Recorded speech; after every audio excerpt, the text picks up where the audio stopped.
Muchas gracias, Adriana, muchas gracias, Mónica, muchas gracias para todas las demás personas que acaban de tener tanta generosidad conmigo, tanta bondad por esta acogida. Gracias, Grupo de Oración Jesús y María. De verdad que Dios les bendiga y les multiplique la generosidad tan grande que tienen conmigo, y para mí es un deleite, un disfrute estar con ustedes en este momento, disfrutando este tiempo de oración que ustedes con tanta dedicación, con tanta fidelidad sacan todos los días para estar a los pies de Jesús. Así que Dios les bendiga y les multiplique tanta bondad y generosidad, y todas las cosas lindas que me dicen. Lo único que yo tengo que por decir es que todo es absoluta misericordia de Dios, todo es bondad y misericordia de Dios, más que virtud humana. Si no hubiera sido por Dios, quién sabe dónde estaríamos. Bueno, Mónica me ha pedido que comparta con ustedes un temita, una reflexión en este espacio, y quiero entonces que partamos de una pequeña historia, un testimonio que conocí hace poco que me llamó mucho, poderosamente la atención. Esta historia tiene que ver con una madre a la cual le asesinan su hijo muy joven, un joven ejemplar, bueno, académicamente excelente, buen hijo, buen estudiante, buen empleado, buen amigo, buen vecino, todas las características, y tristemente fue asesinado de una manera muy dolorosa. La mamá en ese momento quedó pues con el corazón partido, quedó destrozada, porque se dice que de los duelos más difíciles de elaborar es el duelo ante la partida de un ser querido. Total que ella no tuvo otra opción que entregarse a Jesús con todo su corazón, con toda su fuerza y con toda su alma. Ella se refugió en Dios como nunca antes lo había hecho. Y a partir de este momento doloroso de su existencia, ella tuvo un encuentro personal con Jesús. Y ustedes saben que el encuentro con Jesús todo lo transforma, todo lo cambia. El encuentro con Jesús realiza milagros sobrenaturales y sorprendentes en todos nosotros. Esta mujer le abrió puertas y ventanas a Jesús, al reino de los cielos, de par en par, y Dios hizo un verdadero milagro. Lo primero es que le ayudó a sanar la herida emocional que le generó esta situación de la partida de su hijito a tan temprana edad. Primero Dios le dio el consuelo, primero Dios le dio la paz, primero Dios le dio la serenidad, primero Dios la llenó de su amor y la transformó con su Santo Espíritu. Pero a partir de este momento es que se inicia la segunda etapa de su conversión, que es la que a mí más me llamó la atención y más me impactó. Esta señora se dio a la tarea de buscar el asesino de su hijo. Se acercó a su familia, le dijo a su familia que quería hablar con el asesino que estaba en la cárcel, fue hasta la cárcel de Bellavista y allí se entrevistó con el joven. Y esta señora, a partir de este momento, tuvo como única meta y único objetivo llevar a este joven a los pies de Jesús, enamorarlo de Dios. Lo primero fue perdonarlo, y el perdón no fue un regalo que él hizo al asesino de su hijo, sino que fue un regalo que se hizo para ella misma. Y entonces lo perdonó y empezó a evangelizarlo, empezó a hablarle de Dios, empezó a llenarlo de la ternura y de la gracia de Dios.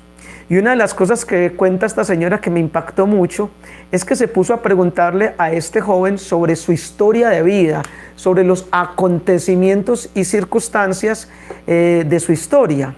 Y este joven le cuenta cómo desde que era un muy infante, muy niño, 8 o 9 añitos, la mamá le decía a él y al hermanito, eran 3 apenas, les decía: me hacen el favor y me traen comida. Me tienen que traer comida acá y no me pueden dejar morir de hambre. Ustedes verán qué hacen, pero me traen comida a esta casa. Ustedes verán si roban, si matan, si se meten en lo que sea, pero a mí me tienen que traer comida a esta casa. Entonces este par de niños, desde muy temprana edad, aprendieron a hacer el mal, aprendieron a robar, aprendieron a entrar en el mundo de la delincuencia, aprendieron a entrar en el mundo de la oscuridad. Y fue así como entraron en el sicariato como una forma de vida y de subsistencia en la que la presión de la mamá lo llevó hasta esto. Y entonces, siendo sicario, este joven fue que asesinó el hijo de esta señora que les estoy contando. Esta señora se dedicó a evangelizarlo con todo el corazón y logró su cometido. Este joven terminó rendido a los pies de Jesús. Y quiero partir de esta historia para decirles que es que para Dios nada es imposible, nada. Saben ustedes que Dios tiene la capacidad de transformar todas las realidades, por difíciles, terribles y dolorosas que sean. Él la puede esto, el tema de el perdón. Solo cuando esta señora se llenó del amor de Dios, se llenó de la fuerza de Dios, se llenó de la gracia de Dios, tuvo la capacidad de levantarse de esta situación de aflicción. Hay muchas situaciones que nos pueden hacer la vida pesada en ocasiones, que nos hacen la vida cargada. A veces pareciera que estuviéramos llevando una piedra del Peñol a nuestras espaldas. En el caso de esta señora fue la muerte de su hijito y el perdón, la elaboración de duelo y el perdón. En el caso de otras personas puede ser su relación matrimonial. En otras personas puede ser un problema de salud, puede ser un tema laboral o un tema económico. Lo único que yo les quiero decir en esta ocasión, en este momento, es que no importa, por grande y pesada que sea la situación que usted esté llevando, que yo esté llevando, Dios nos da la fuerza para sostenerla y superarla. Dios no nos da una carga más pesada de la que nosotros podamos soportar. Así como Dios permite la prueba, no la manda, así como Dios la permite, también nos da la fuerza para soportarla. Y así como esta señora fue capaz de salir de este dolor, en psicología se dice que la muerte de un ser querido es un momento límite, es un momento de una trascendencia, una relevancia única, es una situación límite. Esta mujer lo pudo sobrellevar. Tal vez ustedes y yo podemos en determinados momentos experimentar y vivir situaciones límites, pero para Dios nada, absolutamente nada es imposible. Esta mujer lo que descubrió fue que el asesino de su hijo fue un niño. Había un niño todavía en ese sicario que desde muy temprana edad lo empujaron y lo indujeron a estas situaciones. Quizás por situaciones históricas tú y yo podemos tener circunstancias al día de hoy difíciles, dolorosas, pero Dios todo lo puede transformar, Dios todo lo puede cambiar. Para Él nada es imposible. Ahora bien, hay una cita bíblica que a mí me ha llamado mucho la atención últimamente, y es Juan 15:7. Desde hace más o menos 6 meses vengo meditando mucho ese texto bíblico, porque allí Jesús dijo en Juan 15:7, dijo hermosamente: si ustedes permanecen unidos a mí y obedecen mi palabra, podrán pedir a mi Padre todo lo que quieran y nada les será negado. Repito, Juan 15:7. Si ustedes permanecen unidos a mí y obedecen mi palabra, podrán pedir a mi Padre en mi nombre todo lo que quieran y nada les será negado. Y esta cita es muy profunda, porque aquí Jesús nos está diciendo que si estamos unidos a Él y obedeciendo, podemos pedir lo que queramos y todo nos lo concederá. Pero muchas personas se preguntan, y incluso hasta me han cuestionado a mí: Juan Carlos, en asesorías espirituales que hago me han dicho: Juan Carlos, pero ¿cómo así que si le puedo pedir a Dios lo que quiera y nada me lo ha negado? Yo le he pedido a Dios mucho que me solucione este problema, que me saque de esta situación, y no me lo ha solucionado, no me ha sacado de esta situación. Entonces lo que tendríamos que mirar profundamente, lo que hay en esta cita bíblica, es una clave para vivir a plenitud, porque dice: si ustedes permanecen unidos a mí y obedecen mi palabra. Si nosotros estamos unidos a Jesús y obedecemos la palabra de Dios, todo lo que vamos a pedir es la voluntad de Dios. Y cuando lo que tú y yo pedimos es la voluntad de Dios, todo nos lo va a conceder. Ahí está la clave, ahí está el secreto para la vida plena. Está en que usted y yo, todos los días, concentremos nuestras vidas en pedirle a Dios que nos ayude a hacer su santa y perfecta voluntad, que nos ayude a cumplir con su propósito y con su designio divino. Si así lo hacemos, siempre vamos a pedir lo que Dios nos quiere conceder. Fue por esto que esta señora pudo sanarse y pudo perdonar. Si tienes una situación de perdón, No hay otra alternativa que refugiarte en Dios. A lo largo de la vida, en diferentes circunstancias, somos heridos. Hay personas que tienen actitudes agresivas, violentas, despectivas, desobligantes, humillantes, de maltrato emocional, de menosprecio, de ultraje. En la vida cotidiana nos encontramos con personas así, y también tendríamos que reconocer humildemente que también nosotros a veces actuamos de esas maneras.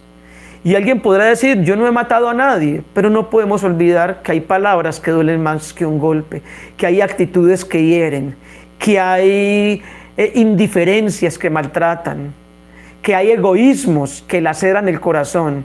Entonces, el tema del perdón se hace supremamente relevante en la vida cristiana. Yo personalmente me he trabajado mucho esta partecita del perdón cada que me sucede algo con alguien en la vida cotidiana, en las relaciones interpersonales. Nunca me quedo con una raíz de amargura en mi corazón, porque no soy capaz de vivir con ella. Cuando alguien realiza alguna actitud que a mí me ofende, que me da rabia, que me indigna, que me llena de enojo, es el objetivo principal de mi oración al día siguiente.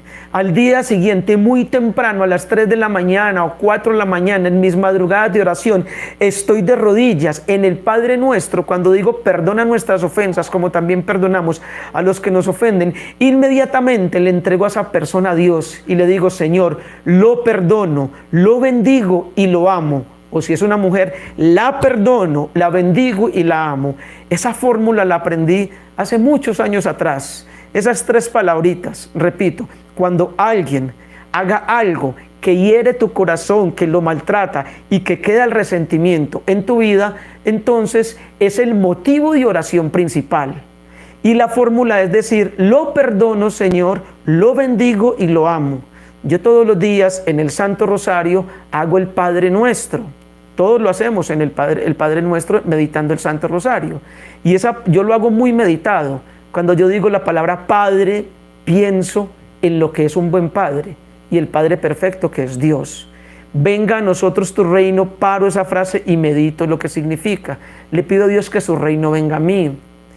Y le pido al Padre, que es el Creador, que venga y me haga una nueva criatura. Le pido al Hijo, que es el liberador, que me libere de lo que me esclaviza, en ese caso, esa raíz de resentimiento. Le pido al Espíritu Santo, que es el restaurador, que me restaure. Le pido a María, a José, que intercedan por mí, a San Miguel, que me ayude a vencer a Satanás, a San Gabriel, que es el que comunica los planes de Dios, que me ayude a cumplir los planes de Dios, a San Rafael, que significa medicina de Dios. Le pido a San Rafael que me ayuda a ser sano en mis emociones, en mi espíritu, en mi mente, en mi corazón, en mi cuerpo, en mi matrimonio, en mi familia, en mis finanzas. Le pido a San Juan Pablo II, a Santa Madre Teresa de Calcuta, a Madre Laura, que intercedan por mí. Y así voy meditando. Cuando digo darnos hoy nuestro pan de cada día, le pido que esa Eucaristía a la que voy todos los días, yo la viva, la haga vida y no me quede en un mero ritualismo o en una asistencia simplemente al templo. Y entonces cuando digo perdona nuestras ofensas, pienso en la persona que me ha lastimado, pienso en la persona con la que estoy cargado. Yo tengo un problema o quizás es una bendición, y es que yo no soy capaz de vivir resentido con alguien. Si tengo algo, yo tengo que hacer es oración, oración, oración, hasta que ya no sienta nada negativo en mi corazón por esa persona. Porque es que dice el apóstol Juan que cómo puedes decir que amas a Dios si odias a tu hermano, eres un mentiroso. Entonces, frente al tema del perdón, lo mejor es hacer oración esa situación. Y todos los días lo hago hasta que mi corazón ya no siente carga emocional negativa por esa persona por la que me sentí lastimado. Y recuerden que perdonar es recordar el invierno sin sentir frío o recordar el verano sin sentir calor. Es decir, perdonar no es olvidar. La única manera en que nos olvidemos de los acontecimientos es que suframos reblandecimiento cerebral, Alzheimer o un problema mental para que se nos borre la información de la memoria. Pero mientras estemos normales, la memoria va a tener recuerdos. Pero ya vamos a recordar esos acontecimientos sin carga emocional negativa, sin rabia, sin dolor, sin indignación. Podremos recordar en paz. Entonces, frente al tema del perdón, lo más importante es ponerlo a los pies de Jesús, hacerlo oración y transformarlo en bendición. Porque como he dicho siempre, el problema de hoy en las manos de Dios es el testimonio del mañana. Esto es bien importante, bien relevante. Esta mujer entonces logró perdonar al asesino de su hijo de esta manera. Pero otra de las cosas muy lindas y hermosas del poder transformador de Dios en nuestra existencia es que tienen la capacidad de transformar o sanar nuestros corazones de todo aquello que los hayan herido, lastimado o roto. El Salmo 147 en el versículo 3 dice que el Señor sana a aquellos que tienen el corazón roto y venda sus heridas. Esto es hermosísimo, saber que el Señor sana las heridas del corazón. Y Mateo 9:35 dice que Jesús recorría ciudades y aldeas curando enfermedades y dolencias. Cuando habla de enfermedades se refiere a las físicas y cuando habla de dolencias se refiere a las del alma. Y obviamente las enfermedades del alma son las más difíciles de sanar, son las más complejas. De hecho, esas son las que enferman el cuerpo. Entonces, debemos pedirle a Dios en nuestra oración que sane nuestras emociones, que sane toda esa historia que hay detrás. En muchas ocasiones tenemos grandes heridas en nuestro corazón que se van transformando en trastornos. En muchas ocasiones padecemos y cargamos por años heridas que tenemos desde el vientre de la madre, desde la infancia, desde la adolescencia o en la etapa adulta. Y van pasando los años y las décadas. Es más, hay personas en los grupos de oraciones que van a Eucaristía todos los días, que tienen prácticas devocionales, que rezan el rosario, pero que aún sus corazones no han sido sanos de estas heridas. Y nos vamos envejeciendo con esas heridas en el alma. He conocido personas de 70 años, de 80 años, de 50, de 60, con profundas heridas que vienen de hace 30, 40 años y hasta 50. Entonces, el tema de las heridas emocionales es muy delicado. En el fondo, los pecados que cometemos son por las heridas no sanas. En el fondo, si somos orgullosos, soberbios y prepotentes, heridas no sanas. Hay una frase que dice por ahí: no critiques al soberbio, pues mira que lo que infla o hincha su corazón es la angustia. En el fondo, los apegos materiales o afectivos no son más que desfalcos que tenemos en el corazón, heridas de atrás. En el fondo, los desórdenes sexuales, la envidia, la mentira, las rivalidades, los celos, los complejos, los traumas, las paranoias. Es decir, la paranoia simplemente es cuando usted y yo nos preocupamos y cogemos un pensamiento negativo de forma obsesiva o compulsiva. Cuando somos obsesivos compulsivos con un pensamiento de angustia, de preocupación, y le damos vuelta y le damos vueltas y le damos vueltas a eso, eso se llama paranoia. Nos ponemos paranoicos y eso nos hace entrar en ansiedad y la ansiedad nos hace entrar en angustia y se disparan todo este cóctel de enfermedades emocionales como la depresión, la pérdida de sentido, el miedo, la angustia, la amargura, la frustración, la tristeza, la soledad. ¿Y cuántas más cosas podríamos mencionar? Aquí simplemente yo les quiero decir con todo el amor que hay un médico que quiere curar y sanar todo esto que hay acá. Se llama Jesús de Nazaret. De ahí la importancia de la oración diaria. De ahí la importancia de la Sagrada Eucaristía, la vida sacramental. De ahí la importancia del Santo Rosario bien meditado, de ahí la importancia de las visitas al Santísimo, de ahí la importancia de leer la Sagrada Escritura de forma orante, lectura orante, no intelectual. Se trata de leer la Sagrada Escritura, aunque sea un trocito pequeñito, y orarlo, meditarlo, bajarlo de la mente al corazón, al espíritu, a las profundidades del ser. No se trata de acumular mucha Biblia, de sabernos 1000 textos bíblicos de memoria. No es necesario. No se trata de conocimientos intelectuales, se trata más bien de vivencias espirituales. Entonces, en ese sentido, las prácticas espirituales Las prácticas sacramentales, la oración, la meditación es el camino idóneo, perfecto para obtener la salud que Dios nos quiere dar de toda esa variedad, de toda esa gama tan amplia de problemas emocionales y situaciones que se albergan acá en el corazón. Es que tenemos que alojar a Jesús en este corazoncito. Yo en mi oración diaria soy muy celoso y tengo prácticamente un esquema en mi oración para entregarle a Dios. Yo diario en mi oración le digo: Señor, te entrego las intenciones de mi corazón. Porque lo que más mira a Dios es la intención del corazón. Dios no mira tanto la obra que hagamos, sino la intención y el por qué hacemos las obras. Algún santo decía que es mejor levantar una aguja del suelo para la gloria de Dios que resucitar un muerto para la gloria mía. Dios lo que más mira es la intención del corazón. ¿Y por qué predico yo la palabra de Dios? ¿Por qué transmito este mensaje? Por amor a Dios, para comunicar la experiencia que vivo, o por deseos de ser reconocido, de tener fama en las redes sociales. En este momento estoy transmitiendo para YouTube esta predicación también, a la vez que lo están ustedes recibiendo en Google Meet en el grupo Oración Jesús y María. Pero la pregunta acá es: ¿por qué estoy haciendo yo esto? ¿Lo estoy haciendo por amor a Jesús o simplemente por darme créditos y que me conozcan más personas? Ahí está. Si lo hago por darme créditos, porque me conozcan, porque me echen flores, flaco favor me hago. Pierdo el tiempo. Más bien me voy a disfrutar de mis hijos, a dormir ya, a verme una película, qué sé yo. Pero si yo estoy haciendo esto por amor, ¿qué es el objetivo mío? Por amor a ustedes, por amor a Dios, por amor a mí mismo.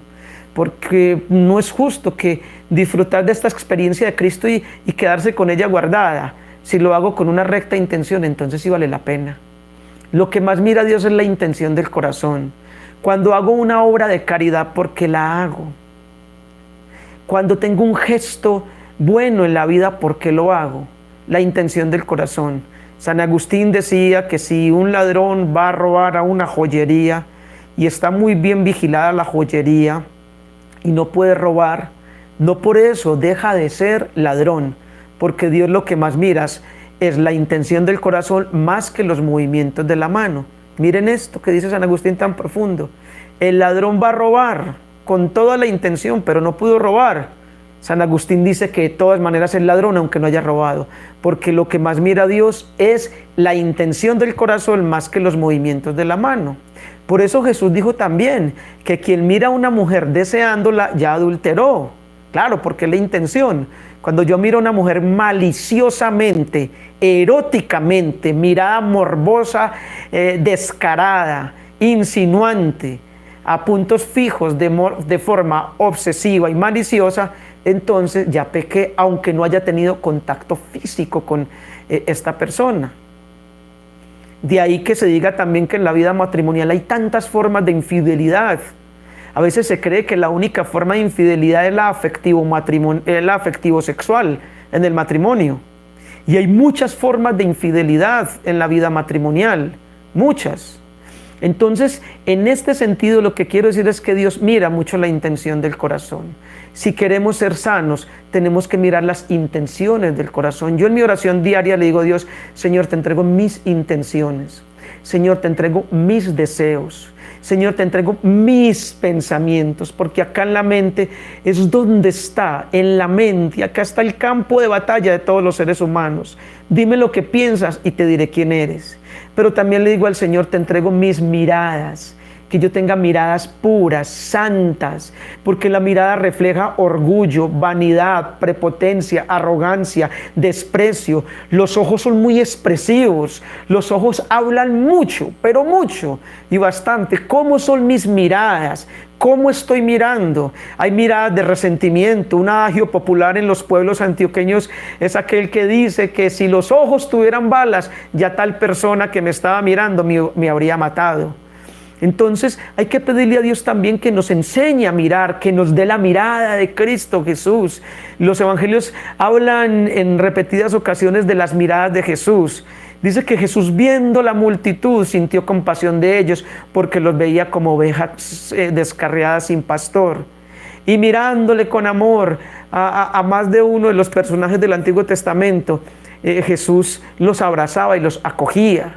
Y dice que el Evangelio, que cuando Pedro lo negó, el gallo cantó 3 veces y Jesús lo miró. Y fue esa mirada tan linda, tanto amor la que le dio Jesús a Pedro, que Pedro lloró y lloró amargamente. Y ahí fue donde vino el arrepentimiento de Pedro. Pedro no se sintió mirado con una mirada de Jesús de recriminación, sino que fue una mirada de amor y de compasión. Nuestras miradas pueden ser compasivas, nuestras miradas pueden ser de amor, nuestras miradas pueden ser de pureza, nuestras miradas pueden ser abrazadoras, acogedoras. ¿Cómo estoy mirando? ¿Cómo miro? Mis ojos que reflejan. Entonces miren, recapitulando, en oración le entrego a Dios las intenciones, le entrego los deseos, le entrego los pensamientos, le entrego las miradas, pero tenemos que entregarle nuestras actitudes. Y recuerden que la actitud es el aroma del corazón. La actitud tiene que ver mucho con el rostro, pero también con el resto del cuerpo, con el lenguaje corporal, la comunicación corporal, los gestos que hago en mi rostro, la postura, la forma en cómo me paro o cómo me siento. Todo mi cuerpo proyecta un mensaje, transmite un mensaje. Entonces, ¿cómo es mi actitud? La actitud es súper importante. Un cristiano siempre refleja en su actitud lo mejor. Un hombre lleno de Dios, una mujer llena de Dios tiene actitudes de empatía. ¿Y qué es la empatía? La empatía es comprender el universo emocional del otro. La empatía es ponerse en el lugar del otro, es ponerse la ropa del otro. Y cuando llega alguien y me comenta y me dice algo, imagínate, y yo tengo que hacer en ese momento el esfuerzo por decir: Señor, si yo fuera ella, él, el que estuviera viviendo esta situación, ¿cómo actuaría? No decirle a la persona inmediatamente: no, pero es que no, usted no puede hacer esto. No hablarle desde mí al otro, tratar de hablarle al otro como si yo estuviera viviendo lo que el otro está viviendo, en la ropa del otro. Ahí es donde Jesús, maestro de la empatía, tendríamos que pedirle a Él: Jesús, ¿tú qué harías en mi lugar? ¿Cómo actuarías tú en mi lugar? Entonces tenemos que pedirle a Dios que nos ayude a ser muy empáticos, a comprender mucho el universo emocional del otro y no invadirlo con juicios o con críticas. La actitud es importantísima. La actitud refleja el Dios que llevamos por dentro. La actitud que tú y yo tengamos ante la vida va a contagiar a los demás de esa alegría, de ese entusiasmo. La actitud que tengamos frente al problema. Recuerden que uno de los secretos para vivir plenos en la vida no está en tener o no problemas, sino en la actitud con la cual yo enfrente el problema. No importan las circunstancias, por terribles y dolorosas que sean, yo puedo adueñarme y tomar el control. Lo que realmente determina cómo me siento ante los retos y problemas de la vida es la actitud, porque la actitud es la respuesta que yo elijo. ¿Quién decido ser yo frente al problema? El secreto para vivir a plenitud no está en tener o no problemas, sino en la actitud con la cual yo enfrento el problema. Pero entonces también les decía que en la oración diaria, todos los días, le pido a Dios que me ayude a controlar esta lengua. Porque he notado que una de las grandes debilidades que tenemos los seres humanos está en nuestros comentarios. Por eso dice el apóstol Santiago en el capítulo 3 que quien domina la lengua es un santo. Dice Eclesiastés 7:6: Señor, no permitas que mi lengua me haga pecar. Y decía San Francisco de Sales que quien murmura tiene en la punta de la lengua a Satanás y se lo pone en la punta de la oreja a quien le escucha. Repito, yo esta frase la he dicho en muchas predicaciones por años, porque es uno de los pecados que más cometemos en el pueblo cristiano. Muchas personas se justifican que porque no roban, no matan, no secuestran, no trafican con armas ni con droga, no cometen grandes delitos reconocidos. Pero con la lengua pecamos y pecamos. Dice Santiago que la lengua es tan delicada que causa conmoción en la tierra, en el cielo y hasta en el infierno. Y es que terminamos hablando hasta de seres queridos ya fallecidos y muertos. Y terminamos hablando de que mi papá era muy querido, pero también era que mi mamá, Dios la tenga en el eterno descanso, pero es que mi mamá también, y es que mi hermano y mi hermana y tal presidente y tal hombre que fue muy malo, y terminamos hablando hasta de los muertos.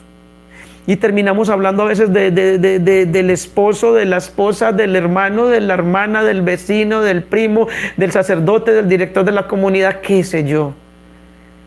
Por eso quien domina la lengua es un santo. Por eso lo dijo San Francisco de Sales: quien murmura tiene en la punta de la lengua a Satanás y se lo pone en la punta de la oreja a quien escucha. Entonces, yo, Juan Carlos Restrepo, me he sentido muy mal cuando he caído en esto. Inmediatamente la conciencia me reargulle. Ahí me pienso: Dios, pero ¿cómo puede ser posible? ¿Por qué hice este comentario? ¿Por qué lo dije? ¿Por qué si hoy comulgué? Si hoy oré, si hoy me propuse no hablar de los demás y mira, aquí fallé. Entonces me ha tocado trabajarme y hacerme mucha terapia en eso. Mucha terapia, pidiéndole a Dios esa famosa prudencia. Prudencia, la prudencia que hace verdaderos sabios, que tanto nos enseña la Navidad. Entonces miren todo lo que hay que trabajar: las intenciones, los deseos, los pensamientos, las miradas, las palabras, los sentimientos. Miren, dice Proverbios 4:22, por encima de toda cosa, cuida tu corazón. Por encima de toda cosa, Proverbios 4:22, por encima de toda cosa, cuida tu corazón, porque de él emana la vida. ¿Qué estamos sintiendo? ¿Qué sentimientos son los que se están anidando en este corazón? De acuerdo a las vivencias que hemos tenido estos últimos días, yo te quiero preguntar: ¿qué sentimientos has albergado, alojado en tu corazón? Porque los sentimientos tienen que ver poderosamente con nuestra vida. Los pensamientos sostenidos en el tiempo generan sentimientos. Y si ese pensamiento sigue y sigue robusteciendo ese sentimiento, finalmente los sentimientos producen afectos y los afectos producen acciones. Miren que todo está conectado.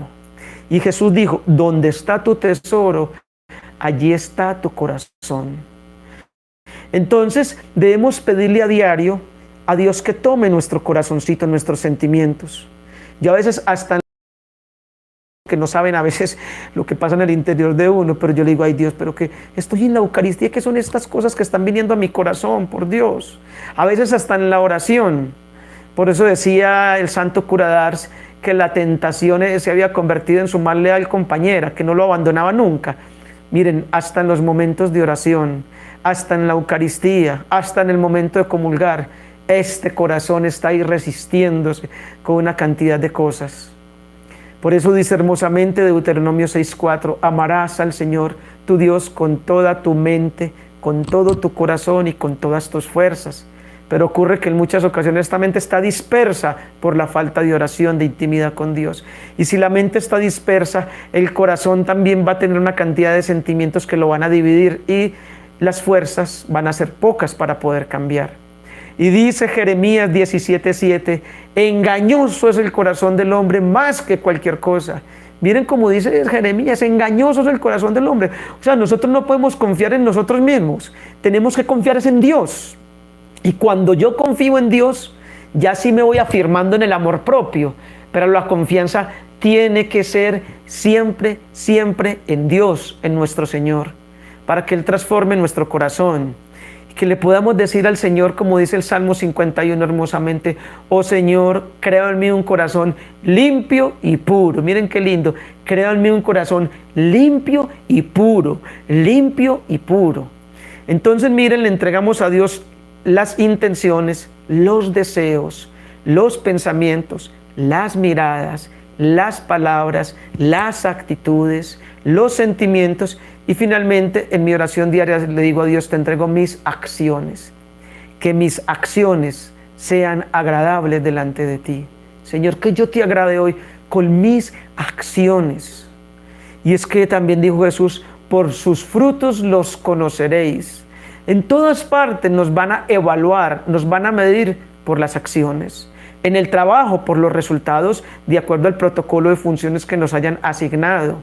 En la vida familiar, por los frutos, por las acciones. En la vida sentimental, en la vida comunitaria, en los grupos de oración. Son los frutos, frutos, frutos. No son las palabras.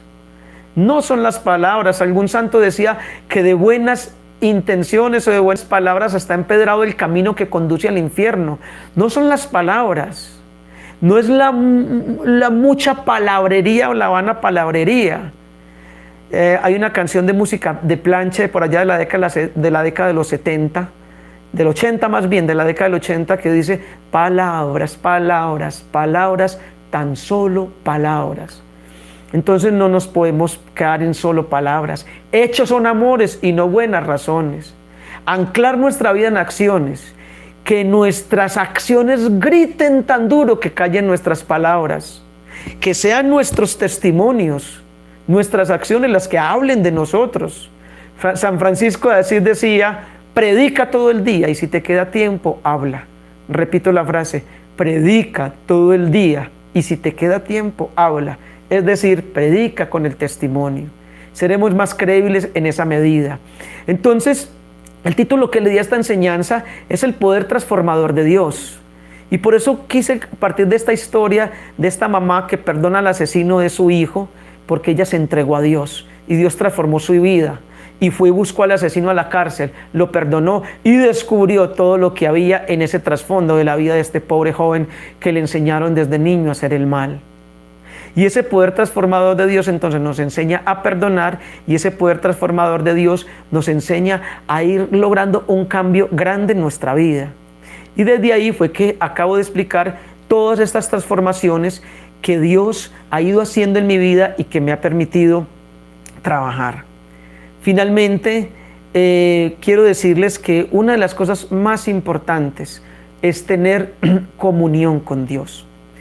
Que yo más le pido a Dios en mi oración es que me ayude a hacer su santa voluntad.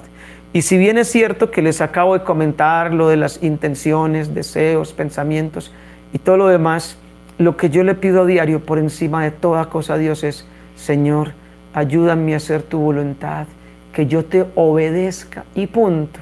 Créanme, es la petición más grande: Señor, que te obedezca. A diario le clamo eso. Y tengo otra lista de cositas que no quiero alargar mucho, ya con esto finalizo, pero dentro de las cosas que le pido a Dios, le digo: Señor, por favor, de rodillas se lo digo, ayúdame a no perder la oración. Le digo así, cuando veo que estoy bajando un poquito la oración: Señor, ayúdame a volver a la oración, a sostener la oración, a aumentar la oración, pero que esta oración, Señor, siempre esté basada en tu voluntad y que la pueda aterrizar a la vida. Que no me quede únicamente en meditación y en oración. Orar es hablarle a Dios, meditar es escuchar a Dios. 2, yo soy un hombre casado. Le pido a Dios todos los días de rodillas que me ayude a ser un esposo santo, el esposo que Él quiere que yo sea. 3, yo soy papá, tengo 2 niños, mi pequeña Juanita de 4 añitos y mi niño Josué de 6 años. Todos los días le pido a Dios que me ayude a ser un papá santo, santo. Y con todo el alma le ruego al Señor: lo único que te pido es que estos niños se enamoren de ti. Lo único, que ellos elijan la profesión que quieran, pero que se enamoren, que se postren a tus pies, Señor. Y para que esto se logre, el primero que tiene que estar postrado a los pies de Jesús soy yo. Para que mis niños se enamoren de Jesús, el primero que tiene que estar enamorado de Jesús soy yo. Pero entonces también le pido a Dios que me dé pureza, que me haga un hombre muy puro y limpio de corazón. Y le pido a Dios también que me conceda la gracia de que, siendo obediente y coherente, yo sea un hombre de mucha autoridad espiritual y pueda vencer todos mis temores y mis miedos, pues ha sido una de las cosas con las que más he tenido que luchar en mi vida, debido a mi temperamento ansioso, nervioso. Desde el vientre de mi madre estoy cargado de miedos, por aquello de la violación, por aquello que mi mamá me ocultó llena de miedo en el vientre durante 7 meses. Le pido a Dios que me ayude a tener autoridad espiritual, carácter espiritual, pero sé que esa autoridad y ese carácter vienen como consecuencia única y exclusivamente de que yo obedezca a Dios y sea coherente en todas las áreas de mi vida. Le pido a Dios también que me ayude a no ser obsesivo, porque en ocasiones me pongo obsesivo, compulsivo con ciertos temas y ciertos pensamientos que me hacen llevar a la paranoia que les estaba mencionando ahora. Le pido a Dios que me ayude a no engancharme negativamente con nada. Y le pido a Dios que me ayude a ser muy generoso y misericordioso, que no sea indiferente con las personas que me piden ayuda en todo este trabajo pastoral que hago. Le pido que me ayude a tener mayordomía económica y le pido a Dios que me ayude a tomar posesión de Deuteronomio 28, donde dice que si obedecemos al Señor, en lugar de pedir prestado, prestaremos y tendremos abundancia económica, todo lo necesario para una vida digna. Una vida digna, teniendo en cuenta que lo más importante es la prosperidad espiritual, la primera de todas. Después viene la prosperidad familiar, afectiva, de pareja, económica y demás. Pero le pido a Dios también que me ayude a ser diligente, que no sea un procrastinador. Procrastinador es aquel que deja todo para después. Hay un santo muy especial que se llama San Expedito. Y a este santo le decía el demonio después, hazlo después, Expedito. Se le manifestaba después y San Expedito le decía, no, ya. Porque Dios bendice a los diligentes y esforzados y no a los negligentes y perezosos. No procrastinar, no dejar para después. Lo que has de hacer, hazlo pronto, dijo Jesús. Y también que nos conceda ser responsables y administradores del tiempo. Eso se lo pido también con todo el corazón. Bueno, querido grupo de oración Jesús y María, este era el pequeño compartir que tenía para ustedes y todas las personas también que nos siguen en las redes. Un abrazo muy especial. Y Mónica, no sé si hacemos una oración o ya ustedes siguen con el Santo Rosario, no sé lo que ustedes quieran. Claro, Juan Carlos, hagamos la oración, claro que sí. Ok. Qué hermosura, estoy aquí con la lagrimita aquí pegadita. Y así están todas, yo creo, y todos. Okay. Hagamos la oración. Vamos a hacer una oración de unos minuticos para que ustedes puedan hacer el rosario, que no sea muy extensa. Sí. Padre Celestial, te damos gracias por este espacio tan lindo que nos has regalado en esta noche. De forma especial yo te entrego este grupo de oración tan especial de Jesús y de María y las personas que nos siguen en YouTube. Todas las personas que nos han acompañado, Señor, nos acogemos a ti. Queremos estar a tus pies. Gracias por tantas bendiciones, Señor, que nos manifiestas. Lo único, papá, que te pedimos en estos momentos es que nos concedas la gracia de hacer tu santa y perfecta voluntad. Tú dijiste en tu bendita palabra, busquen primero el reino de Dios y su justicia y todo lo demás se les dará por añadidura. Hoy sabemos, Señor, que tú eres lo más importante, no son las añadiduras. Y a veces esas añadiduras nos distraen, la enfermedad, lo económico, lo familiar, lo laboral, lo matrimonial. Todo eso nos agobia la mente y nos dejamos enredar por las añadiduras. Ayúdanos, Señor, a tomar posesión de esta promesa tan linda, a que nos centremos, Dios, en ti, a que te amemos por encima de todas las cosas, a que busquemos tu reino. Y así vendrá todo lo demás, Dios, porque como dijo algún santo, el que te da el día, te dará lo necesario para el día. Gracias, Señor, ayúdanos. Dice también hermosamente el Salmo 23, el Señor es mi pastor, nada me falta. Es que cuando nos dejamos pastorear por Él, Él nos da todo lo necesario para una vida digna. Más aún, dice el Salmo 126, que el Señor le da el pan a sus amigos mientras duermen. Y esto no significa que hagamos pereza, pero sí significa que la provisión nos llega de Dios. Dirá también otro salmo hermosamente, Señor, tú abres tus manos y nos colmas a todos de bienes, nos haces a todos de bienes. Aquí estamos nosotros, tus hijos, Señor. Lo único, Señor, lo único que queremos pedirte es que nos concedas hacer tu perfecta voluntad, agradarte y ya. Lo demás te corresponde a ti, Señor.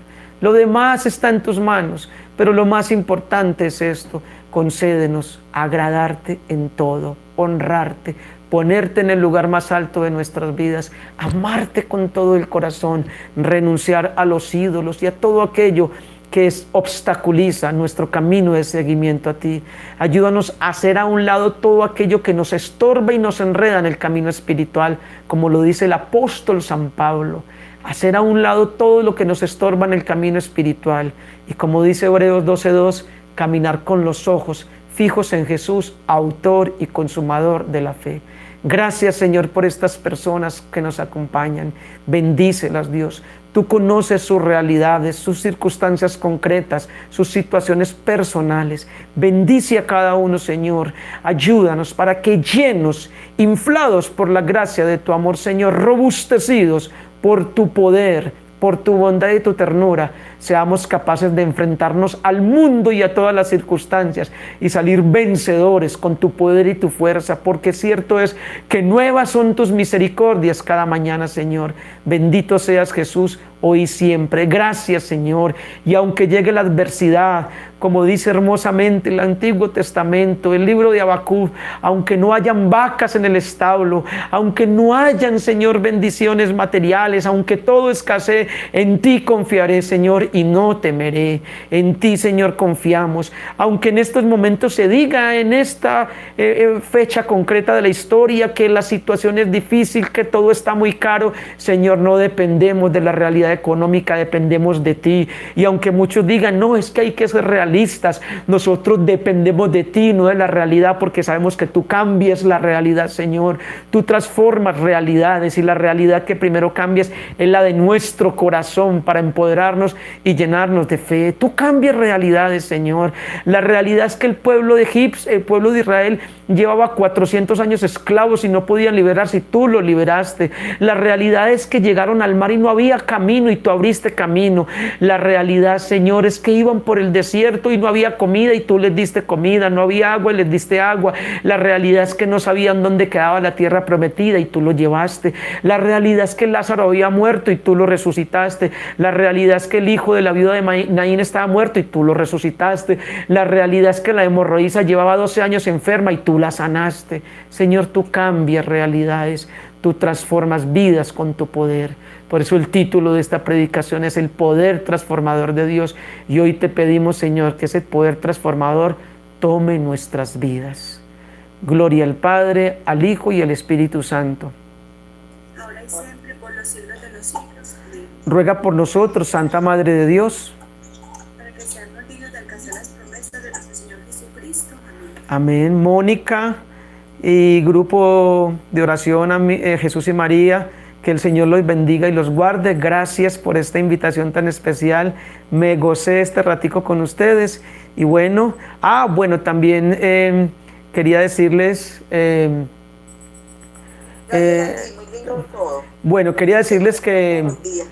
quería decirles que también, primero, oren por mí. Y segundo, que estoy dictando, que se unan a mi canal de YouTube. Ahí hay casi 250 predicaciones. Las pueden observar, orar, escuchar. Y también estoy dictando un curso que se llama El Espíritu Santo y la Inteligencia Emocional. Ese curso tiene como objetivo ayudarnos o enseñarnos a manejar las emociones. Ustedes saben que en la vida cotidiana uno se estresa, a veces se llena de rabia, de miedo, de ansiedad, de preocupación. Entonces, en el curso trato de enseñar cómo manejar las emociones a la luz del Espíritu Santo, como lo hizo Jesús de Nazaret. Jesús también sintió rabia, pero no podemos hablar de un Jesús resentido. Jesús sintió tristeza y hasta lloró. Lloró cuando entró a Jerusalén de impotencia. Lloró cuando murió Lázaro, pero no podemos hablar de un Jesús deprimido. Jesús sintió grande dolor cuando estaba en la cruz y vio a su madre, pero no podemos hablar de un Jesús a toda hora adolorido, apesadumbrado. Entonces, el problema no es sentir, sino el problema es que no manejemos bien las emociones. Jesús manejó sus emociones, fue muy inteligente a nivel emocional, supo hacer una gestión muy buena de las emociones. Entonces estoy dictando este curso. El curso es 100% virtual. Yo le mando la clase a usted al WhatsApp, una clase semanal. Usted la ve el día que quiera, a la hora que quiera. La clase no es un día fijo, a una hora fija.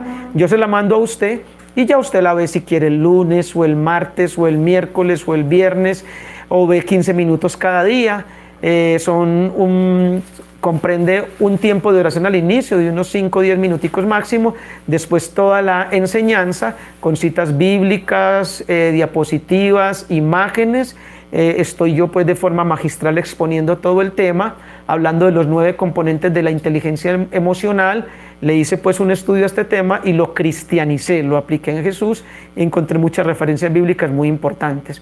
Entonces el curso dura 2 meses, son 8 clases, una cada 8 días, y 100% virtual. Ya Moniquita, ustedes cuadran con ella pues para que puedan mirar las personas que están interesadas. Y los invito para que se suscriban a mi canal que se llama Vida en Abundancia Juan Carlos Restrepo. Un abrazo y mil bendiciones para todos.